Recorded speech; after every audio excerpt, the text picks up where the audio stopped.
Welcome to the Backyard Bouquet podcast, where stories bloom from local flower fields and home gardens. I'm your host, Jennifer Gulizia of the Flowering Farmhouse. I'm a backyard gardener turned flower farmer located in Hood River, Oregon. Join us for heartfelt journeys shared by flower farmers and backyard gardeners.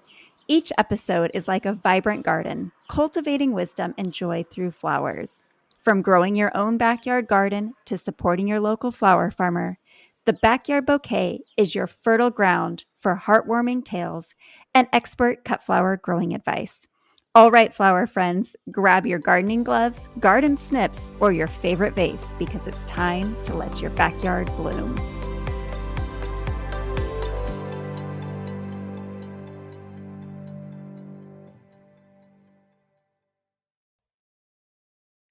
Hi, flower friends. Today we're joined by a truly inspiring guest, Nicole Sardo of Midnight Magic Garden.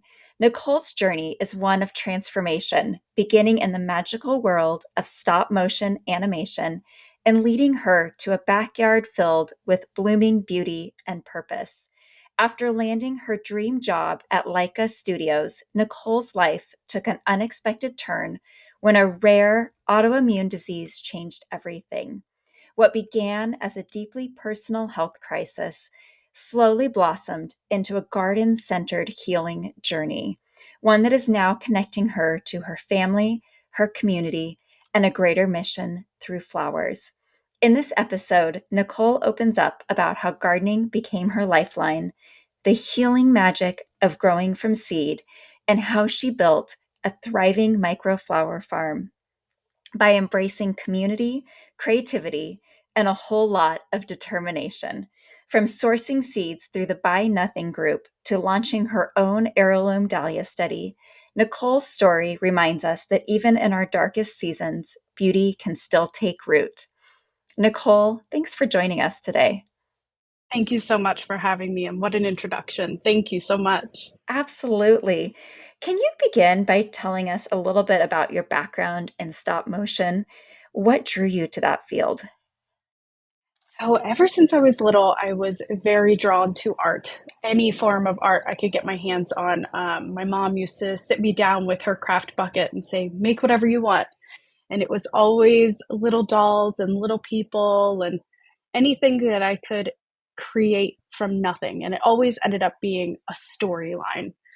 So, as I got older, I started to get more involved with art classes and more involved with all things that a teen girl gets involved with, makeup. And but I noticed that I was doing more extravagant makeup looks, and I was doing all kinds of sculptures on the side, and I found myself wanting to do more with makeup. And I found myself looking into special effects makeup. And at the time, there was this show called Face Off. I don't know if you've ever heard of it. No. So it used to be on the Sci-Fi Channel, but it's basically a competition show where people, all different special effects artists come together and they get challenges where they pick a theme and a movie that these characters are going to be in, and they create an extravagant makeup look using prosthetics and sculptures and props. And I just thought that was the coolest thing ever. I had already loved all kinds of animation and horror movies. I was like, that's the job for me, which is so obscure. So I found a school that was in Pittsburgh, Pennsylvania, called the Tom Savini Special Effects Makeup School. And it was a school where I could go and get my associate's degree and learn about all things props, mold making, special effects makeup, all the ins and outs of how movies are made and how things are made to look like things they're not. So when I went to special effects makeup school, I found myself drawn more towards the creation of the props rather than the makeup aspect. And that kind of led me down a rabbit hole of creating props and scenes and everything like that. And then I started following Laika on all the social media websites, and I set that dream forth then 10 plus years ago that I was like, I'm going to work at Laika someday. I'm going to work in stop motion animation. I'm going to work on their tiny puppet sets, and I'm going to do it. And I did finally achieve that goal, but it took me years and years to get there. So, for those of us that are not in stop motion, because most of us are gardeners that are listening to this Mm-hmm. podcast here, tell Mm-hmm. us, what is Laika and why was this place your dream job? So Laika is a stop motion animation studio, and it's located here in Portland, Oregon. Portland, Oregon, believe it or not, is actually the stop motion capital of the world. Oh, It's wow. kind of where, yeah, it's kind of where stop motion animation got its start. And there's multiple studios in town, and it's very world renowned for its stop motion. If you remember back in the day, all the old claymation stop motion commercials, those were all made by the older Leica, which was Will Vinton Studios back in the day. It evolved to Leica over the years. But so it used to be Will Vinton Studios, and that's how it got its start here in Portland. And you might now know it as the studio that brought Coraline to you. So Coraline, Paranorman, Box Trolls, Missing Link, all the big blockbuster stop motion animation films nowadays. Those all come out of Leica. Got it. Thank you. What Mm-hmm. was the experience like for you being a creative and getting to work for Laika? Oh, it was so inspiring. Being around that many artists all day in every department um, was just so inspiring inside the workplace and outside of the workplace.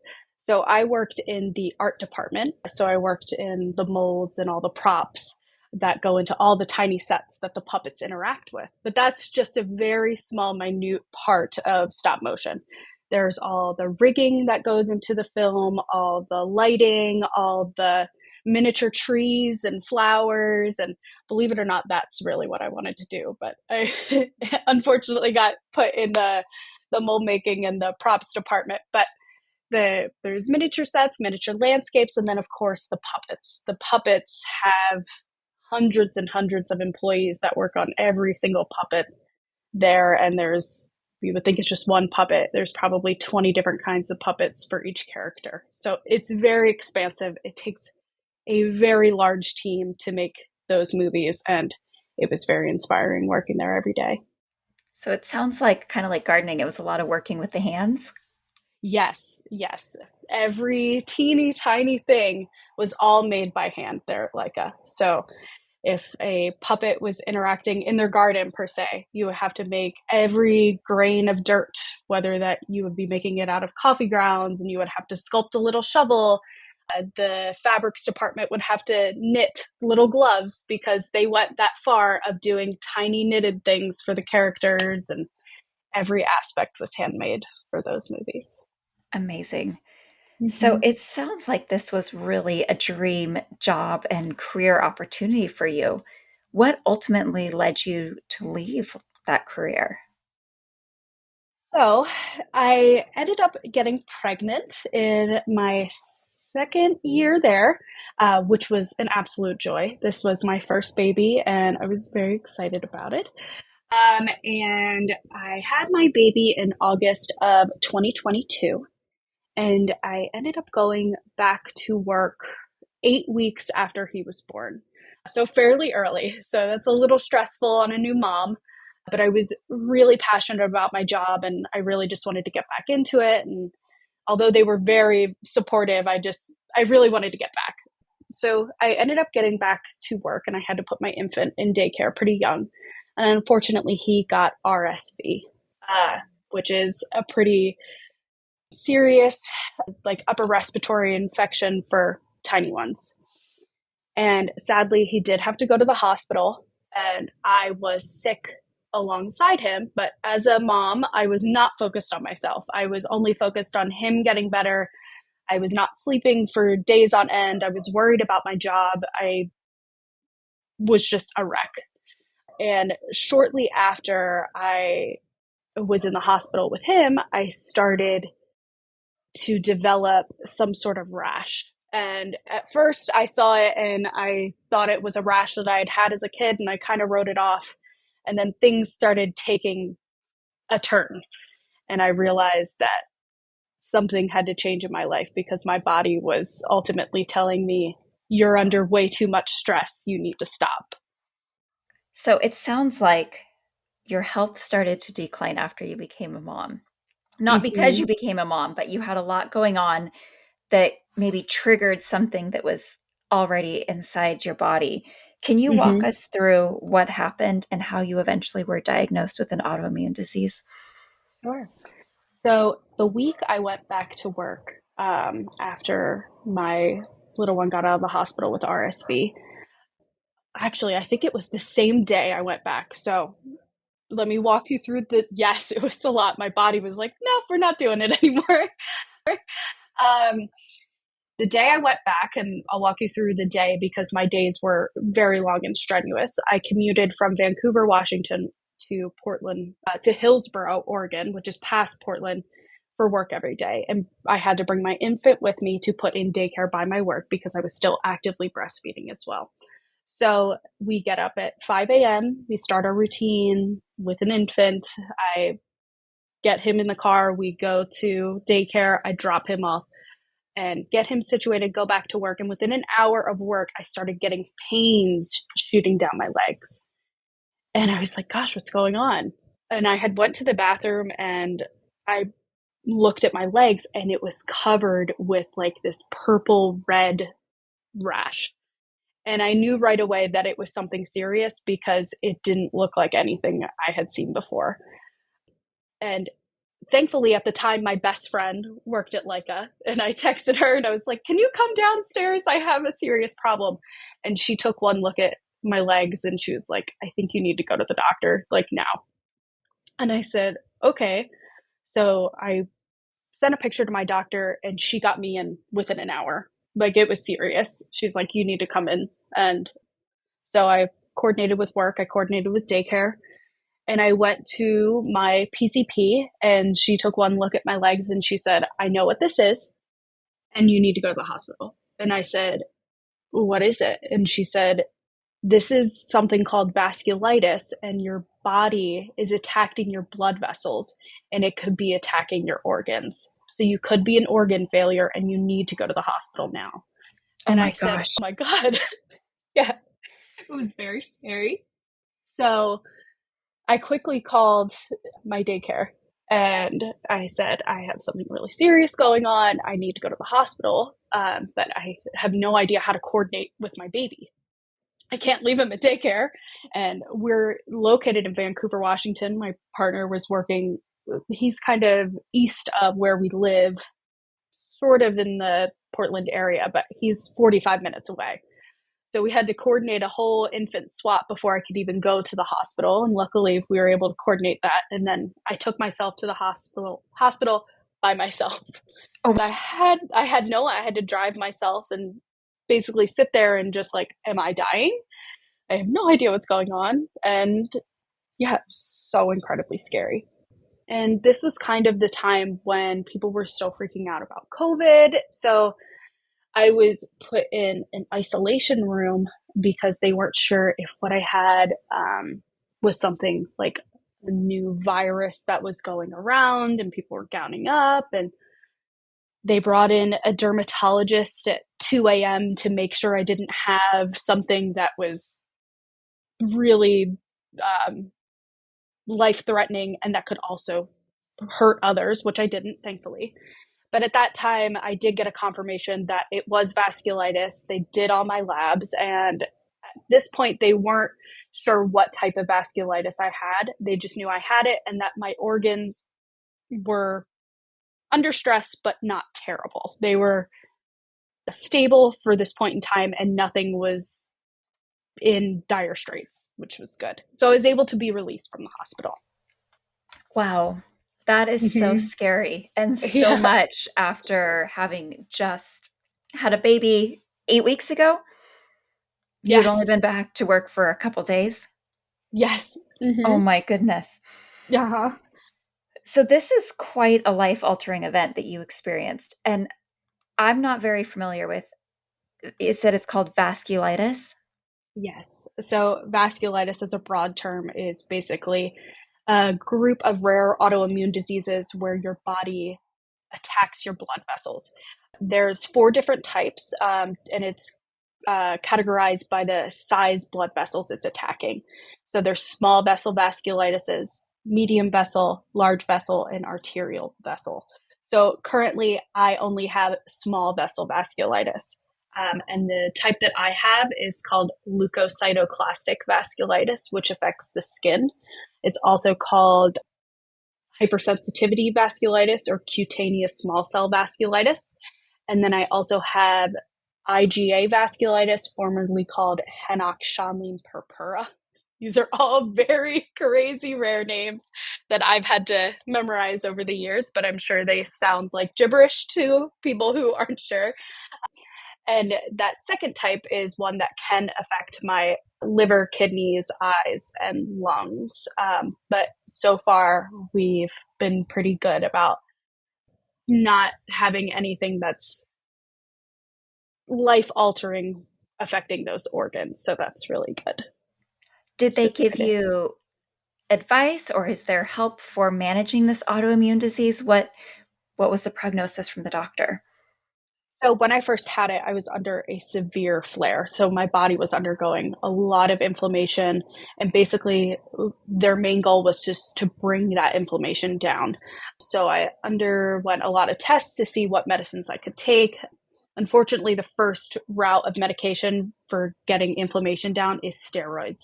So I had to take a lot of steroids in the beginning, which was very heartbreaking because I had to stop breastfeeding. So not only was I dealing with a very serious health crisis, but I was also really heartbroken that I had to stop breastfeeding at the time. It was my first baby, and it was something I was very headstrong about. And so I unfortunately had to stop so I could get better for my baby and get medication, the proper medication. And going forward, it was just basically getting the inflammation under control with steroids, and then we were going to start long-term medication, which I have been on off and on since the diagnosis in 2022. So, how did getting this diagnosis affect your career with Laika? I assume there were some changes that had to be made. Yes, yes. So initially they were willing to work with me and nothing happened right away because the diagnosis was pretty abrupt and we didn't know what my life was going to look like after that. So I was off work for a pretty good amount of time. I want to say weeks, possibly months. And I ended up coming back and was working part time. I was not doing as strenuous of jobs within my job. So we did a lot of mold making and a lot of heavy lifting sometimes if we were lifting chemicals or products to make other things. So I wasn't doing any of that and just trying to do light work. But overall, what really was the issue for me was the routine. I was killing myself literally with the routine of 13, 14 hours a day around the commute, getting the baby ready, getting to work, and then getting home, having an hour of FaceTime with my partner and my stepson, and then going to bed and doing it all over again. I was exhausted and my body had had enough. So I think I made the decision to ultimately leave for health and wellness in April of 2023. And I was still kind of hanging in the balance with like they weren't sure if I was going to come back and they were welcoming me if I wanted to come back. But it was basically a let's see how it goes. And they were willing to work with me, which was wonderful. And because no matter what I tried, no matter what medication I tried, it was ultimately the days that I was on my feet too much. I wasn't sleeping enough. I was up with the baby and then having to go into work that were causing me the most pain and the most severe flare ups. And then I would be down for 2 weeks trying to recoup. So there was a constant routine of pushing it and then having to rest, pushing it and having to rest. So it had to change. So in April, that's when I finally said, okay, enough. And I'm going to stay home, keep the baby home, and figure out where to go from there. I'm so sorry that you've gone through all of this. I mean, it's hard enough going back to work after having a baby, but to go back to work, having a baby, and a newly diagnosed autoimmune disease, I can't even imagine. In the midst of all that you had going on, how did you find your way to gardening? So I had always kept a garden here at our home in Vancouver, but I mean, work always took priority, and I ended up killing mostly everything that I grew. Maybe some things were resilient, but we'd get like one zucchini or a couple tomatoes or a couple peppers, the usual.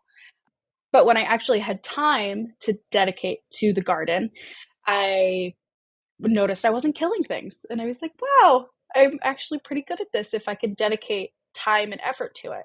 And I kept gardens at my parents' house when I was younger. And when I did have time, those flourished too. But in my adult life, it seemed like I couldn't ever keep anything alive until I finally had time to do it. And at the time, my partner was like, well, we're going to one income. You really don't want to be wasting all your money on these plants you're going to kill and adding more beds. So he's like, you need to be frugal about it, try and maybe source things other places. And yeah, so I was trying to do everything as cheaply as possible. And that kind of led me to sourcing everything from my Buy Nothing group. What is a buy nothing group? So, Buy Nothing Group is a community of gift giving. It's essentially a way to reduce waste and reuse materials within your community, but gifting them to those in need and not asking for anything in return. So if you have something that you want to get rid of and you're like, oh, I could just throw this away, you can put it up on your Buy Nothing group. And in my case, it's a Facebook group, but there are web forums as well. It's dependent on each neighborhood. You could put it on your Buy Nothing group and say, hey, does anybody want this? And odds are someone's going to want it and they'll use it and it'll have a better life and it won't end up in a landfill somewhere. And it's really great because you can also ask for things on a Buy Nothing as well. It's not just gift giving, you can also put asks out as well. So in my case, I was like, does anybody have extra seeds? Does anybody have extra soil? Does anybody have extra beds? And with all of that, I was able in my first year gardening from scratch, I was able to build an entire garden.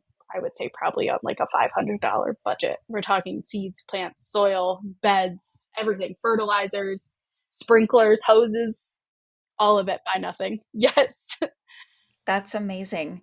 So Mm-hmm. you had just left your job to take care of your health and for self Mm-hmm. care, but you also needed to not be spending a lot of money. So you got resourceful Mm-hmm. and found a way to get seeds and soil, even and beds Mm-hmm. without spending a dime.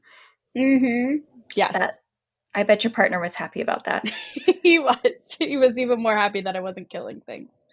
But the more I went to gardening because I ultimately needed something to do. I had always gardened, like I said before, but when I was home now for the first time in 10 plus years of not being a career mom, I kind of felt myself slipping away. Like I needed to find something else that was for me, something I could take care of that wasn't just being a mom. Because it's easy to just only be that, only be a mom and have that be your life. And I needed to have something else that I could take care of that was mine and make it mine. And that was the garden for me.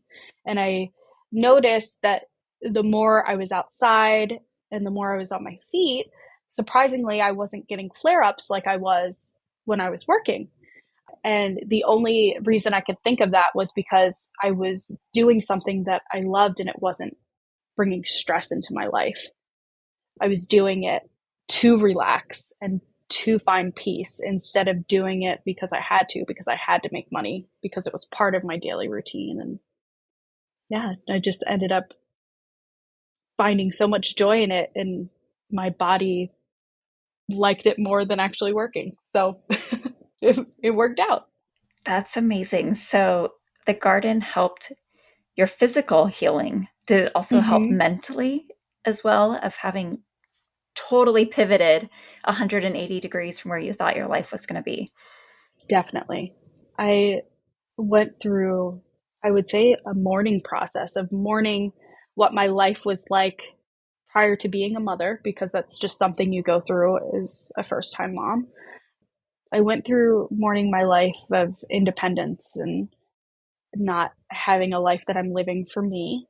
And then also mourning the life that I had built and the career I had built and spent so many years on and working towards, that was no longer going to be it. So having the garden and having something I could look forward to and I could nurture and I could cultivate really helped me realize that it wasn't about just making the money or the career, sorry, excuse me.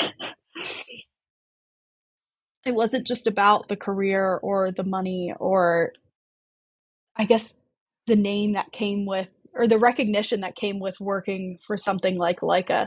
It was more about creating beauty and cultivating a garden and nurturing something from seed and watching it grow. And that ultimately gave me so much more fulfillment than Leica ever did, which was very eye opening to me. It was not something I thought would happen. I thought that when I got to Leica and I had that dream job in my hands, that my life would be at its peak. I would be so happy. I would never want another thing. But the more I worked there and the more it took a toll on my body and the more I got pulled away from my partner and our older stepson, the more I just realized that like it wasn't fulfilling me like I thought it would.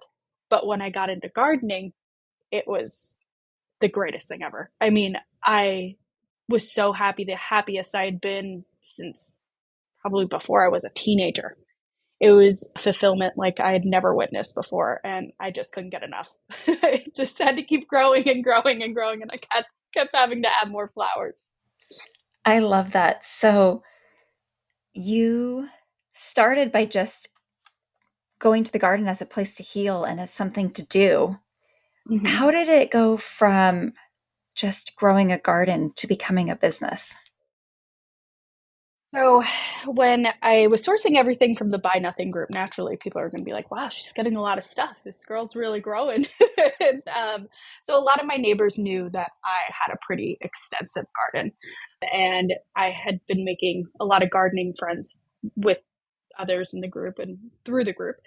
So people knew that I had a lot of flowers. So naturally, when you have a lot of flowers, you're going to give them away, at first at least. So I gave away my first bouquet in 2023 in the Buy Nothing group, and it was so fulfilling. Knowing it was something that I nurtured and I grew, and then giving it to someone, because giving your first bouquet is something so magical that I hope everybody gets to witness in their life, because the magic that comes with flowers is unlike anything else. It's different than giving a birthday gift, something that you bought from the store, but giving someone a bouquet of flowers that you grew yourself by hand and witnessing the joy on that person's face is the greatest gift on this earth.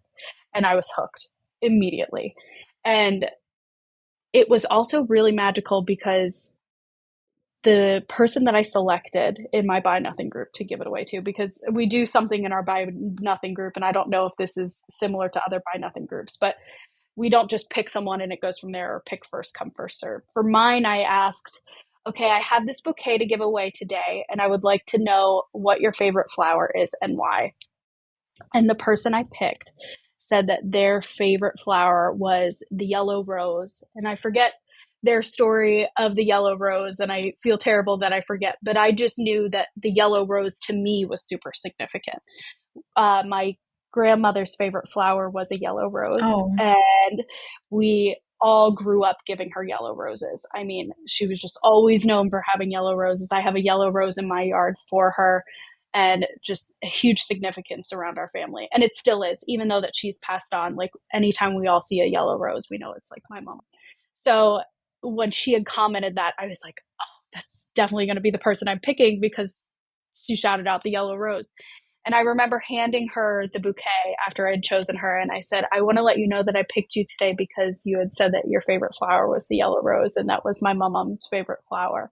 So that's why I picked you. And I'm giving you this bouquet today, thinking of her. And I remember getting emotional, and just the the memories and the moments that tie us to flowers is so magical, and being able to also share those moments and memories with other people and then have their moments tied to yours, it's just, it's so beautiful, and I'll never forget that. And I was immediately addicted. I always sometimes wonder, am I being selfish in that when I give a bouquet of flowers, I feel like I'm getting more than the recipient just because of that joy and that feeling of feeling like I got to share this incredible gift with someone, because it really is powerful. And until you, I think, have given that bouquet to someone else, you can't really describe what it feels like to be able to give something that you have grown and nurtured. And I mean, I've given away zucchini before. It's not the same feeling as giving away a zucchini from the garden as giving away this like fleeting beauty that someone gets Mm-hmm. to enjoy for the moment. It truly, I think it nourishes both souls. And that It exchange of does. energy and those memories that are associated with it. I could go on, but I'm So diverging, so I true. apologize. No, it's okay. It's the magic of flowers. I totally get it. It totally is. So you gave away this bouquet. Did you start giving away more bouquets, or did something click and you say, I'm going to start a business? How did it evolve? Well, I started giving away a lot of bouquets. I started realizing that, okay, we're giving away a lot. Maybe we could, make this into something. Yeah. My partner had even said, you're spending so much time out there. And I was tending to it so much, and I was able to produce so many flowers on such a small lot. I said, yeah, maybe I will start selling flowers. So the following year, I dubbed it my trial year. Like, what can I grow? What grows best? Can I really grow enough to sustain what would be a floral business? And that was 2024 for me. So a lot of trial and error, a lot of finding what works best for me and how much I can maintain with my current health and well being, and still also juggling a toddler now, which a toddler at almost 3 this year is definitely different than a toddler of 2 last year. So we're learning to deal with that now. So yeah, I had noticed that I definitely was growing enough to sustain a flower business, and I rolled with it. And here we are in 2025, and now I'm selling flowers. That's so exciting. And your business is Midnight Magic Garden. How did you come Yes. up with that name? So I always come up with my best ideas when I'm laying in bed, and it's usually in the latest hours. And I was sitting there at night trying to think of ways that are different names I could come up with, and nothing was sticking. Greg, my partner Greg, would always say random names, and how about this? And nothing ever felt right. No part of any name. And then randomly, I was laying there in bed one night, and I was trying to think of a name, and I just typed it out in a notes on my phone. It just came in one line, one steady line. Nothing else was on the page. Midnight Magic Garden. And I was like, wow, that was weird. And immediately when I wrote it, I knew it was it. And I was like, wow, that's going to be my business name. Even though it's a mouthful, it's definitely going to be it. It felt too right to be wrong. I love that. Sometimes when Mm-hmm. you just know when you have the right idea. Mm-hmm. Exactly. So what are your outlets that you're selling to this year? So I am doing a lot of events. Um, I'm doing pop-up events and markets wherever I can, and then I'm also doing a flower stand this year, which has been going pretty well. I'm pleasantly surprised. I think having the reach with the buy nothing, and my buy nothing being local and in my neighborhood, kind of already gave me a presence in my neighborhood, so that when the flower stand did pop up, kind of people already knew about it. So that's doing pretty well. So I'm pretty pleased about that. And just with how small I am and having the stand and then also events, I'm noticing that that's kind of probably my limit for how many flowers I grow and how much I can put out to the community. So those two avenues are looking like they'll be it this year, and then we'll see where next year takes us. So you are growing on a small scale. Do you know how Mm-hmm. much space you're growing on? So I have 2,800 square feet that I'm growing on currently in my yard. And then I also have a neighbor's yard that will house some of my dahlias very soon. We're finishing up planting. And then I also just got approached with an opportunity that's not 100% yet, but to also help maintain a community garden 30 minutes north of here. So I may have additional growing space up there as well. It just may be a little far away, so I don't know about that. So all in all, I'd say probably like 4,000 square feet total. So less than a tenth of an acre.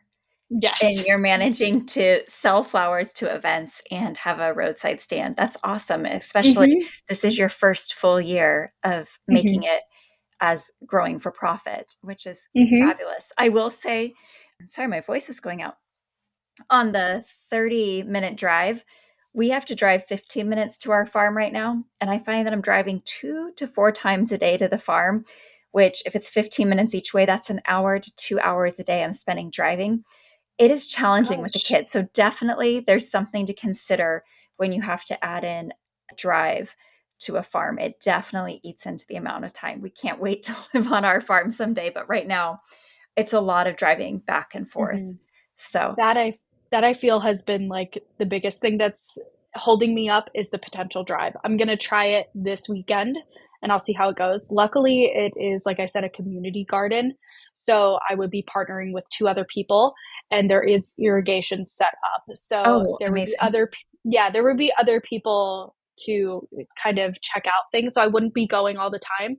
But I think if things are starting to get established, I wouldn't be able to help myself and stay away for like more than a few days, but still 30 minutes each way is a lot of time, especially when you have young kids. So it's Absolutely. not just running up the street. So it's definitely something to consider. I find for me the hardest thing is that I will get to the farm and we don't have a barn or anything yet. So my tools always have to come with me. So if I forget a tool Mm. or a supply, like putting irrigation together right now, it's like, oh no, I forgot one of the caps.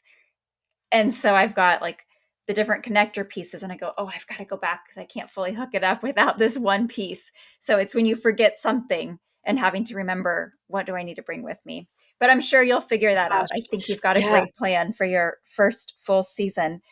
You've Thank you. also created something called Small Farms Big Orders. Can you tell us what is it that you created?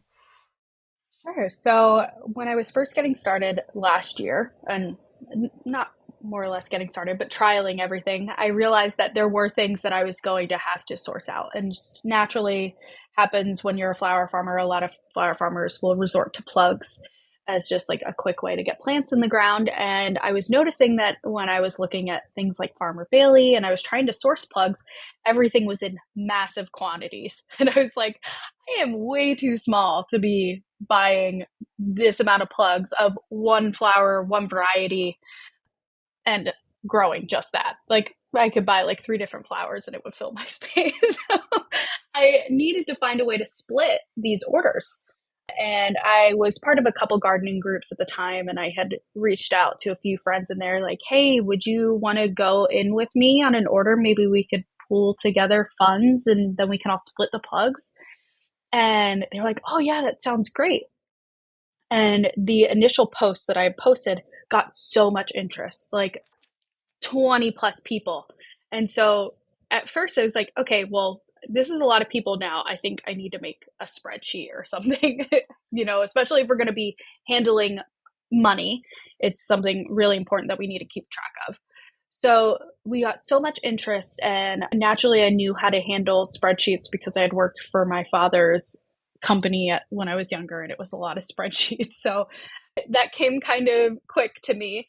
So I was able to manage everything. And one of the people in the original order I mentioned, they were like, "Oh, we should start like a group or something for this. I'm sure there's a lot of other farmers out there who would want to take advantage of something like this."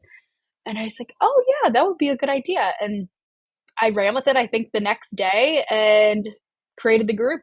And it grew very quickly in the matter of a couple weeks. I mean, I think we went from like 10 to 15 people to three or 400 within the Oh, first month, wow. maybe even more.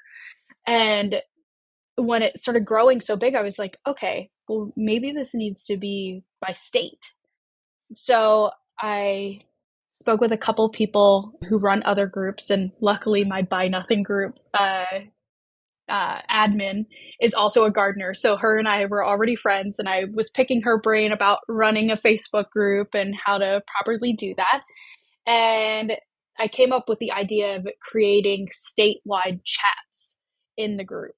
So basically, the Facebook group, Small Farms, Big Orders, is just a place where people can meet in every state and come together and say, hey, I want to make an order here for this. Would anybody be interested? And they can post it in their chat, they can post it in the main page, and then hopefully they'll have enough people with similar interests and they can all hop on an order together. And it has done very well. And I have gotten so many letters of just thank you so much for this. What a great tool. And now there's, I think, 1,500 members across. Wow. Yeah, there's a pretty good amount of people in there. I'm not sure if every chat is being utilized, but I can confidently say that there's at least 25 states that are using it pretty regularly and have made orders. So, and we do have a rep from Farmer Bailey, which I am pretty happy about. She is always in there and willing to answer questions and helps anybody with making orders. So that's very nice too. And what started as like a little communal thing to help fellow gardeners in the area just kind of blew up and is now helping small farmers just like me all over. And it's very rewarding. That's amazing. So it's a Facebook community forum basically that allows people to connect with other growers, especially if you're small scale where you can't use an entire tray. You can then go in and find people to share an order with you. Mm-hmm. Yep. And it's a non-brokering, not-for-profit group, and that's very important. And it's really high up in our rules because we want to make sure that people aren't going on there just to sell their products, because that's not what the group is about. The group is about building community and sharing resources with one another, and it's not profiting off each other. If we're all sharing the plugs together, then we can all profit together in the future. We don't have to profit off each other now. So it's one of the main rules is you have to share and sell what you bought at the same wholesale price that you got it for. So you can't lift the prices or anything. So it's very important. I love it. That's such a great thing you are doing for small growers, because I remember when I was growing small scale and I would just sometimes not grow something or be late getting a seed sown because I didn't have a need for 288 or Leia, for example. Now Yeah. I've got enough space that I can plant those, but for those that are growing on smaller scale, it's super beneficial. I love it. Thank You you. also shared with me that you are about to launch an heirloom dahlia study. Can you tell us what is this heirloom dahlia study and what's it all about? Mhm. So I got bit by the dahlia bug almost immediately after I started gardening. Who And doesn't? right. So went down a slippery slope pretty quickly with that one. But upon all of my research and my addiction to dahlias, I found that there were heirloom dahlias. And for anybody who doesn't know the term heirloom dahlias or what an heirloom is, it's a collective term that the admins of Heirloom Dahlia enthusiasts on Facebook have created a time frame that they consider a dahlia to be an heirloom dahlia. So there's a consensus that around 40 years old or older is an heirloom dahlia. So they went with anything that's 45 years old or older is an heirloom. So if a dahlia was created in year 1980 or earlier, it is considered an heirloom dahlia. And I am a lover of history and how things were created. So, of course, when I went down the slippery slope of dahlias, I found out that they are pretty old. And not super old, but they have been around and have been idolized since the early 1800s. And they were, originated in Mexico and even cultivated by the Aztecs and then eventually brought over to England and everything. So, learning the origins of heirloom dahlias was really cool to me. And when I started to get more involved with the dahlia communities and seeing all the hybridizing, I was hearing the term diseases a lot. And I'm sure anybody who has grown dahlias in the last 5 years has come across their fair share of ugly looking plants that they eventually had to pull because it had suspected disease. Well, it's been rumored that the heirloom dahlias have a higher disease resistance. Now, like I said, this is rumored. There's not a lot of research on it. And I said, well, if there's not a lot of research on it, then I want to grow all the heirloom dahlias and I want to see for myself. So I had made a lot of friends in the heirloom dahlia community. And I had come up with the idea of maybe like, oh, well, why don't we all share what varieties we're culling throughout the season, and we can kind of relay that information to one another, and maybe we could see which varieties may be the strongest. And everybody was super excited. They're like, yeah, let's do this. And I said, well, someone's got to head this up. And so I was like, well, I guess I'll just do a field study and I'll make it public. So I decided to essentially make a public field study with no scientific background on my part, just basically a dahlia nerd who's wanting to gather information and see what we come up with. And basically, it's just I'll be sending out a bi-weekly questionnaire to anybody who's willing to participate that has heirloom cultivars in their field. And I'm just curious to see how they're performing up against modern cultivars and see if any are being culled, and if they are, which varieties are being culled. And if they're not, then maybe we'll see trends of some varieties that don't get culled in multiple people's fields. So because there are so many dahlias in existence, I mean, I think there's 70,000 plus now. It's really important that we have a lot of people participate, because everybody's going to have different dahlias. So getting as many people to participate makes more common factors within the study, some more common variables. So ideally, I would like to have at least 50 people, maybe to 100 people participate, so I could see how many heirlooms are being culled, if any, up against regular cultivars. And hopefully people have some similar varieties and we can see trends of certain varieties performing best. And that's my hope. And then we'll see where it goes from there. So a dahlia has to have been bred prior to 1980 to be considered an heirloom variety. Yes. How would you know if you are growing an heirloom variety? So there is a Dahlia database currently based out of the UK, created by this man, Dave Bates. He has created a Dahlia encyclopedia, per se, or glossary, where you can search for any variety you currently have. If you know the name, you could search for that variety on this database by the first letter. So it is a little not hard to navigate, but it is a lot to sift through. There's 65,000 varieties, I think, on there currently. So you say you're looking for Rocco, which is a tiny pompon heirloom dahlia. You're going to go on the Dahlia World database, and I can give you the link and you can link it below if I'll put it we in the want to show do that. notes, yes. Cool. You can look up Rocco by clicking on R and then scrolling all the way down, finding the name Rocco, and you'll see its description. So you'll see the size, form, and the color. And if you find the name, the matching code for it, then it will tell you the year it was hybridized. Now, this isn't always foolproof. This man, Dave Bates, has done his very best at cultivating this database per se, but there are some repeats. There are some that are entered in multiple times, or there are some, because it's a world database, naturally there's going to be copies of names. So it's really important that when you're looking on there, you're looking at the name and then also the size, form, and color to see if it matches, and then the year it was cultivated.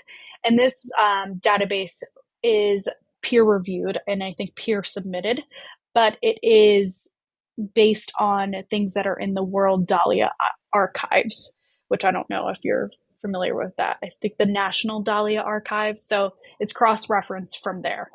Okay. Yeah, but we're actually in the process. One of the Heirloom Dahlia enthusiast admins is actually in the process of creating a new database that would maybe be a little bit more user friendly.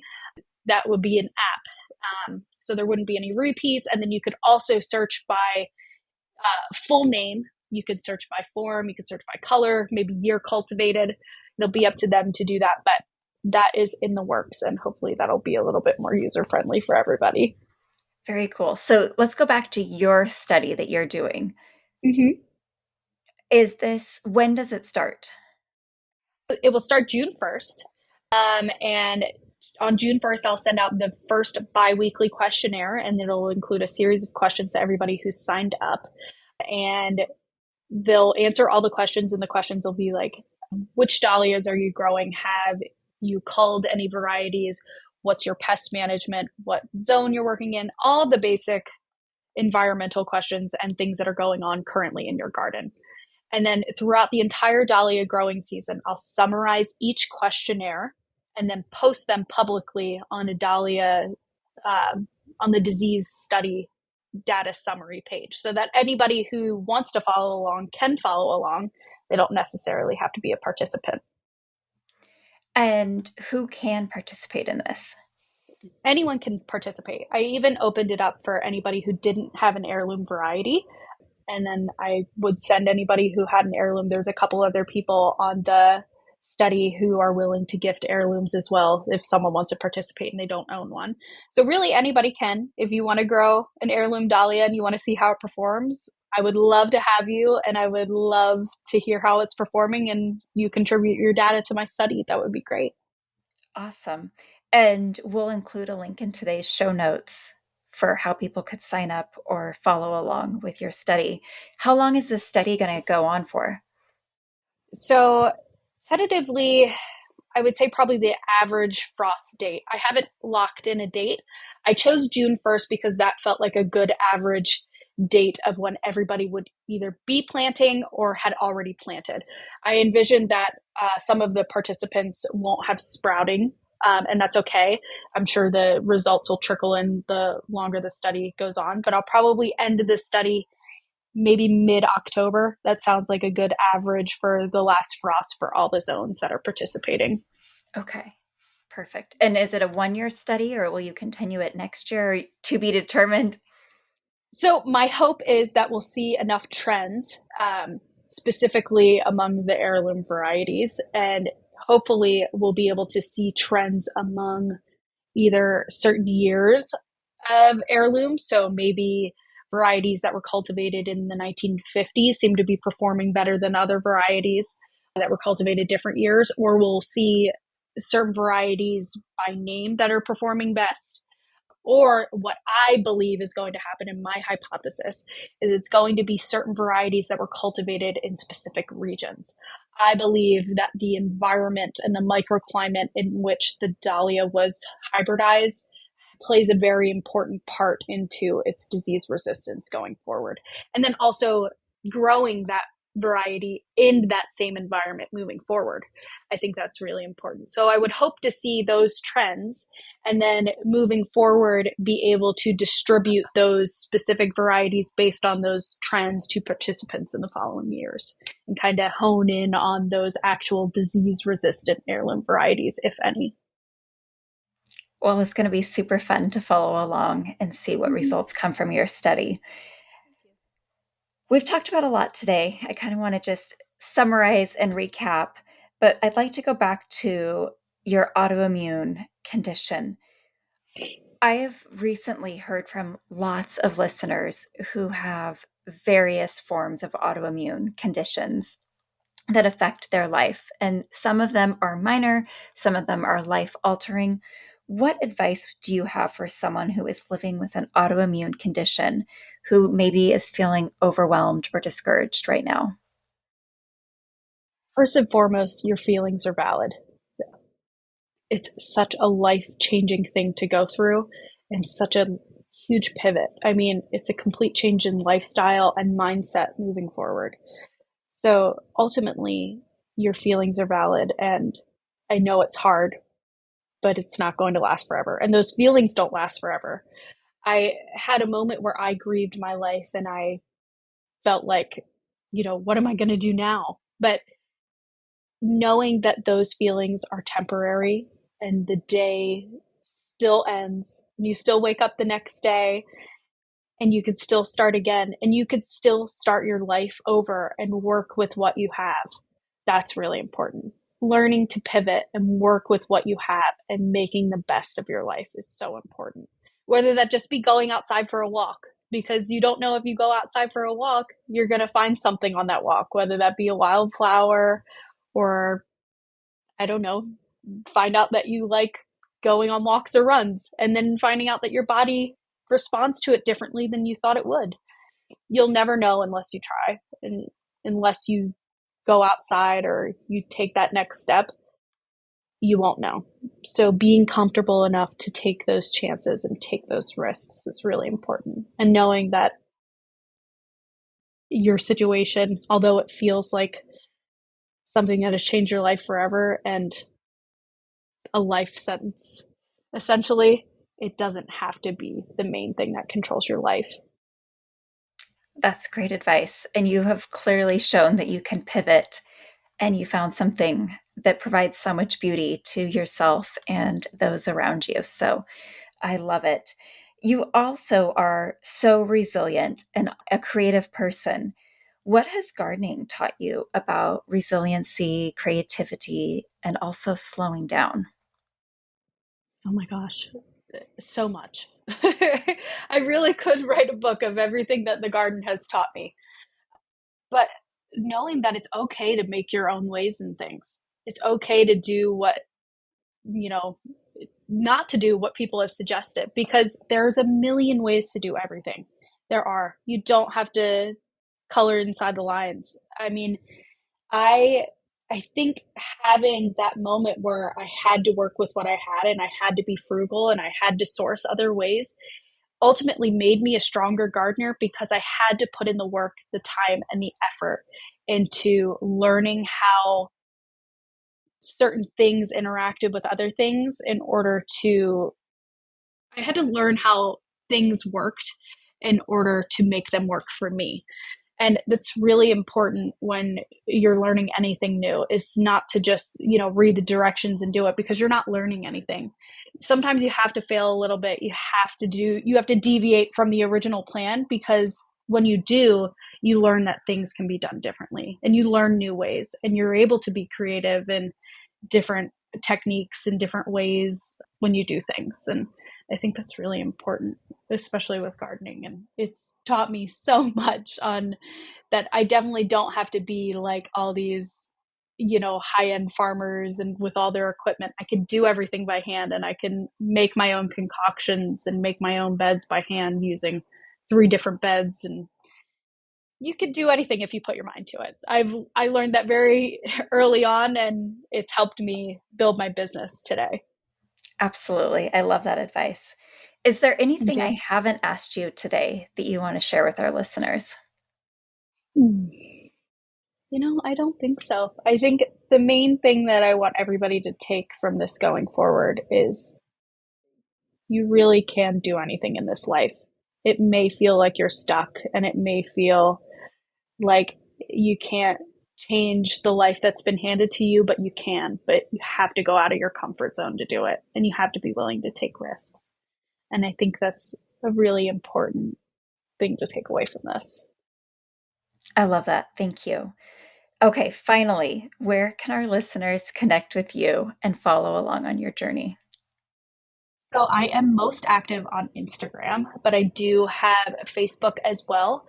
If you follow me on Instagram, you'll be able to see mm, all my day-to-day things that involve a someone who's flower farming on a suburban micro flower farm lot.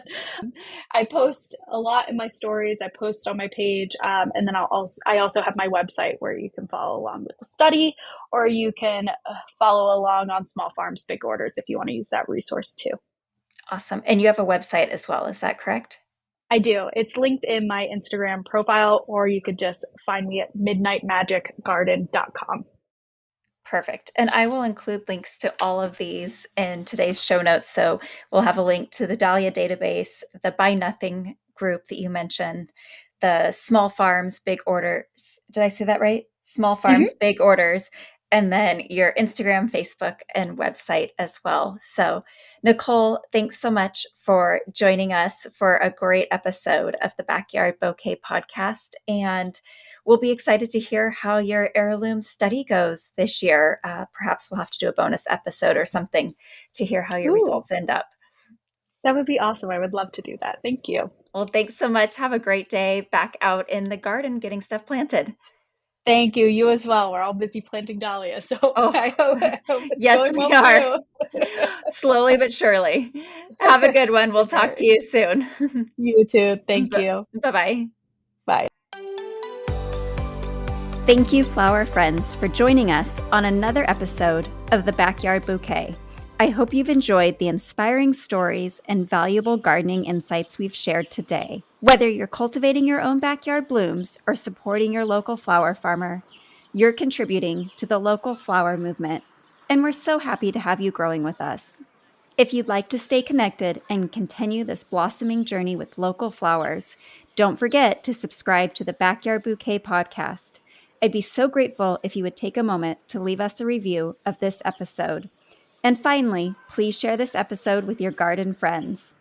Until next time, keep growing, keep blooming, and remember that every bouquet starts right here in the backyard.